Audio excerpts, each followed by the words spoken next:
Olá, professor Denilson. Nosso grupo é responsável por fazer o capítulo 8, revelando a lógica da mudança, a organização como fluxo e transformação. Nosso grupo é composto por Amanda Fagundes, Eduardo Júnior, Elisângela Vieira, Enon Júnior Borges, José Paulo Júnior, Karina Oliveira, Lara Gabriele, Lucas Paula e Sara Silva. No capítulo 8, é abordado por Morgan a metáfora das organizações como fluxo de transformação, onde denota a teoria apresentada pelo autor David Bohm, da qual foi desenvolvida da observação de Heráclito, quanto à metáfora de fluidez, se referindo ao estado de mudança, onde para o autor essas tais mudanças seriam provindas das tensões e conexões ocultas, que ao mesmo tempo criariam padrões de unidade e de transformação. Bom retrata a teoria como realidade de ordem, sendo elas implícitas e explícitas, onde o autor defende que o mundo de uma forma prática realiza e manifesta potenciais existentes dentro de uma ordem implícita. O que poderíamos chamar aqui no exemplo prático de ordem explícita seria o desenvolvimento tecnológico, no qual é uma ordem imposta para as organizações e as pessoas, de que você tem que adotar essa tecnologia para seus negócios ou para a sua vida. Caso contrário, o que seria uma ordem implícita, você ficará para trás ou será excluído do mercado ou dos grupos sociais. Já o autor cita como exemplo para que observemos o movimento do redemoinho no Rio.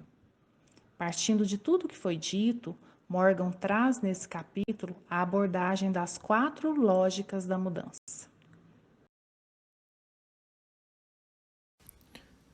A autopoiese é a primeira das 4 lógicas de mudança. Foi desenvolvida e fundamentada por Maturana e Varela.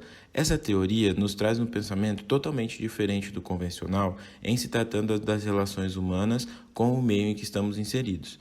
De acordo ao pensamento desses autores, os seres vivos são baseados em 3 características: autonomia, circularidade e autorreferência. Ou seja, tudo o que acontece à nossa volta, nossas interações sociais, nossas relações com a vida e com o trabalho, são situações criadas pelo nosso cérebro em torno de nós mesmos. Isso sugere que nosso cérebro cria imagens, sensações e situações para moldar o nosso dia a dia. Mesmo nossas interações com terceiros são consideradas sem causa. Sendo assim, elas apenas fazem parte de um padrão de repetições que o nosso cérebro cria para simular a realidade. Essa teoria, trazida para as relações das organizações, pode ser citada como o complexo de Narciso. Dessa forma, o meio não tem tanta importância, mas sim a resolução dos problemas internos, que pode gerar modificações positivas, inovações criativas, além de aumentar a valorização da própria empresa e assim firmando cada vez mais a sua identidade própria. Identidade e confinamento. Egocentrismo versus sabedoria sistêmica. Atualmente, organizações tentam entender seu ambiente organizacional como um todo, ou seja, pode possuir existência própria e não depende de nada. Porém, o autor relata que, para entender seu ambiente, as organizações precisam entender primeiramente elas mesmas. Com as organizações se entendendo como existência própria, encontram uma grande complexidade em analisar o ambiente. Porém, o autor ressalva que, mesmo com essa dificuldade, pode-se visualizar as ameaças e oportunidades que se tem no mercado. Dentro do tópico Identidade e Confinamento, vamos abordar 2 situações, a de organizações egocêntricas e seu perigo, e a sabedoria sistêmica. Perigos do egocentrismo. Temos as organizações que subestimam onde se vive e suas mudanças. Temos o exemplo das fábricas de máquinas de escrever. Essas fábricas sustentam sua identidade não realista, o qual buscava sempre produzir o mesmo produto com os mesmos padrões, e com isso não se adequaram às mudanças e inovações que se impuseram no mundo, e as organizações foram sendo esquecidas com o tempo. Sabedoria sistêmica.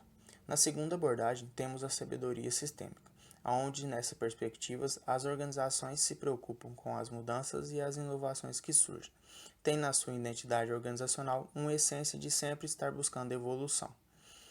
Ao final do tópico, o autor identifica que o desafio da teoria autopoiese baseia-se em entender as mudanças organizacionais dentro do ambiente inserido, porém, diante a esse entendimento, procura aprimorar ideias que ajudam na evolução das organizações. O autor revela que pode ser difícil a evolução desse conceito no ambiente das organizações, mas ele também ressalta que, como seres humanos, as organizações podem analisar seu ambiente e sua identidade organizacional e compreender que há necessidade de mudanças significativas. A segunda lógica é mudando os fatores de atração, a lógica do caos e da complexidade. Aqui podemos iniciar com uma pergunta: o caos tem lógica? Podemos dizer que sim. Sistemas caóticos estão em todos os lugares. Por exemplo, em uma colônia de cupins construindo seu ninho. Eles movimentam a terra de maneira aleatória, surgindo variações no terreno. Os cupins não possuem um padrão para carregar ou modelar a terra, mas conseguem formar arcos e túneis, produzindo uma maravilhosa peça de arquitetura. Seus movimentos aleatórios acabam construindo estruturas coerentes. Assim como em uma colônia de cupins, as organizações também podem obter resultados coerentes em meio à complexidade e o caos. O grau de liberdade e autonomia dada às pessoas e grupos dentro de uma organização os encoraja a organizar, melhorando as interações até que as várias partes da organização possam trabalhar juntas de maneira mais eficaz. As organizações, por sua vez, possuem, em sua maioria, padrões formais de gerenciamento, com organogramas e descrições de cargos. Os gráficos são desenhados para ilustrar quem é responsável por quem, ou quem desempenha o papel e quando, o que dificulta aplicar a teoria do caos à prática organizacional.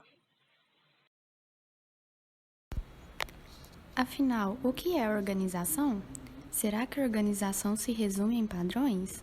Que tudo tem que estar organizado o tempo todo e nada pode sair fora do contexto em momento algum?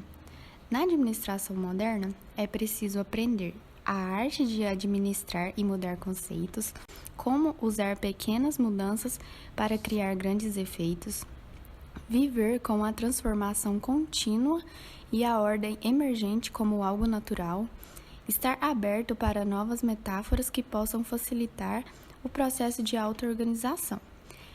Então, concluindo, é preciso que os administradores saibam modelar e criar contextos em que formas apropriadas de auto-organização possam ocorrer, definindo as especificações mínimas para o contexto apropriado e permitindo que os detalhes surjam dentro dessa estrutura. Assim, podem ajudar a delinear os processos emergentes de auto-organização e, ao mesmo tempo, evitar controle exagerado sobre os membros da organização. Bom, a terceira lógica aborda a causalidade mútua, chamada também de cibernética, onde a teoria retrata que o pensamento referente à mudança deve ser como círculos, no qual todos interligados e não em linha de pensamentos lineares, ou seja, associando a todos os setores e membros de uma organização. Tem como foco o papel do feedback, onde consiste em uma resposta positiva ou negativa dentro da dinâmica dos sistemas. Os feedbacks negativos apontam um problema que inicia uma outra mudança na direção oposta. No caso, o problema apontado pode ser modificado ou solucionado com o tempo. Já o feedback positivo explica as mudanças do sistema. Sendo assim, a causalidade mútua demonstra que dentro de um ambiente, além de ser difícil deter a mudança, também é difícil eliminar os feedbacks negativos. Portanto, as organizações precisam adotar estratégias como mudar, influenciar e moldar as mudanças, além de conseguir perceber e evitar as tendências destrutivas. favorecendo assim as ações colaborativas associadas à oportunidade de aprendizagem, onde a empresa precisa tratar as mudanças como algo natural, adaptar-se e capacitar seus funcionários para tais mudanças. Agindo desta forma, faz com que a organização cresça e desenvolva. Um exemplo que podemos citar e relacionar é quando uma empresa realiza a compra de uma máquina para aumentar sua produção. Em vez de demitir aquele funcionário que antes realizava aquela função, seus gestores oferecem um curso de capacitação para que o mesmo saiba operar a máquina.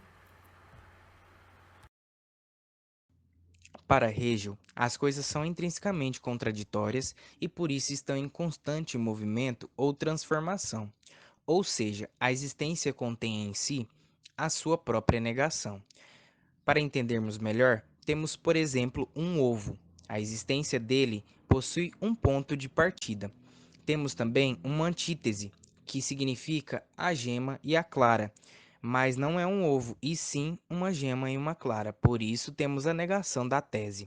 Temos também um pintinho, que significa a negação da negação, pois não é um ovo e nem uma gema e nem uma clara. Todo movimento ocorre por meio de contradições ou negação de uma coisa. A negação de uma coisa é o ponto de transformação das coisas em seu contrário. Para podermos entender melhor, temos um exemplo claro. Para que haja um lápis, as árvores devem ser cortadas e processadas até o produto final.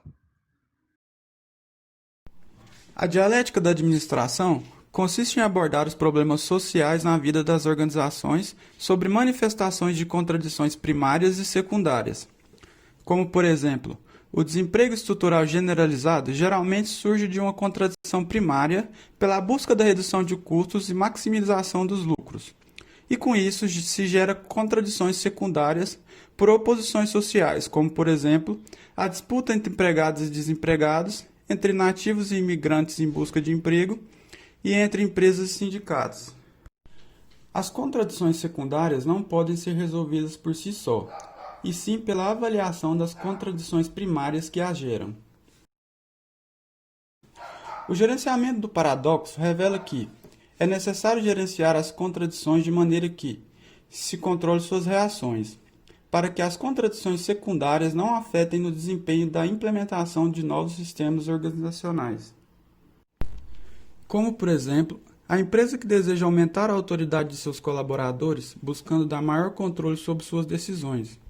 Como toda ação tem sua reação, se os sistemas de controle e tomada de decisão tradicionais forem mantidas, juntamente com as políticas hierárquicas, o aumento de autoridade pode gerar uma situação de total descontrole, levando um contexto oposto do que era praticado. Portanto, se reconhecidas as contradições e suas determinadas reações, é possível estabelecer uma forma de evitar essas reações indesejáveis, como, por exemplo, desenvolver maior autoridade de seus colaboradores em projetos especiais ou implementando novas formas de produção baseadas em equipe, quebrando os antigos modelos de controle.